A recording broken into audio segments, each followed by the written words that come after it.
India's access to 7 northeastern states is through one narrow strip of land, the Chicken's Neck. It's just 20 kilometers wide at its narrowest. Strategically vulnerable, economically inefficient. But there's an alternative. A 15-year-old plan to bypass Bangladesh entirely using Myanmar.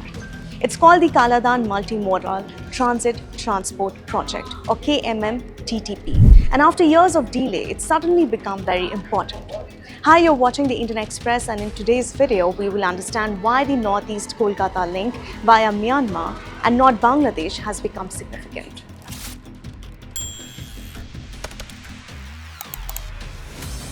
India's relationship with Bangladesh just went south.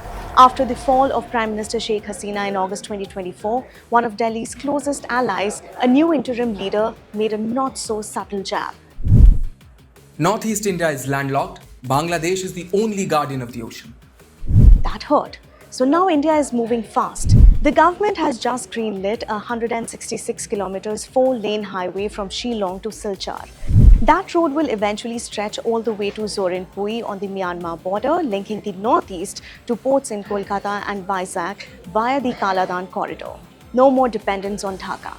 Now, this is the Kaladan Multimodal Transit Transport Project, and it combines several modes of transport. The journey begins in Kolkata. This 539-kilometer stretch between the two seaports will be covered by ship via the Bay of Bengal.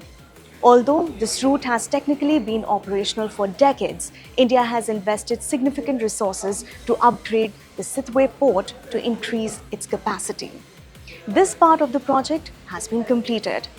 The next stretch is 158 kilometers long on the Kaladan River in Myanmar, which will be covered by boat. The MEA has invested in dredging the river and constructing requisite jetty facilities at Palitwa to handle 300-ton barges. The river is navigable and all work has been completed on this part of the project. From Palitwa, the mode of transport shifts to the road. This 108 kilometers 4-lane road will be the last leg of the corridor in Myanmar. Myanmar has granted all approvals for this part of the project, and the integrated customs and immigration checkpost at Zokachua, Zorinpui has been operational since 2017, but the last 50-odd kilometer of this highway from Kalitwa in Myanmar to Zorinpui is yet to be completed. Now, once in India, Zorinpui connects to Oswal and the wider northeast by road. Eventually, this corridor will be extended to form a seamless, high-speed highway all the way to Shillong from sea to river to road. The Kaladan project is more than a trade corridor. It will become a strategic lifeline that brings India's remote northeast closer to the heart of the mainland. But here's the catch. The Kaladan route runs straight through Rakhine state, one of the most conflict-ridden zones in Myanmar. A BBC study says the Myanmar army, the Tatmadaw, only controls 21% of the country. The rest is run by militias. And guess who controls Rakhine? The Arakan army, now calling itself the Rakhine army. Ironically, they are pro-Kaladan. They claim that they have been securing the route since 2021. But New Delhi has a problem. Yangon officially labels them terrorists. So India has to work with the group its ally doesn't even recognize. In 2022, India hired IRCON, a railway PSU, to finish the job in 40 months. But there's a clause. If there's war, riots, or civil disorder, the deadline can be pushed indefinitely. And right now, there's plenty of all three.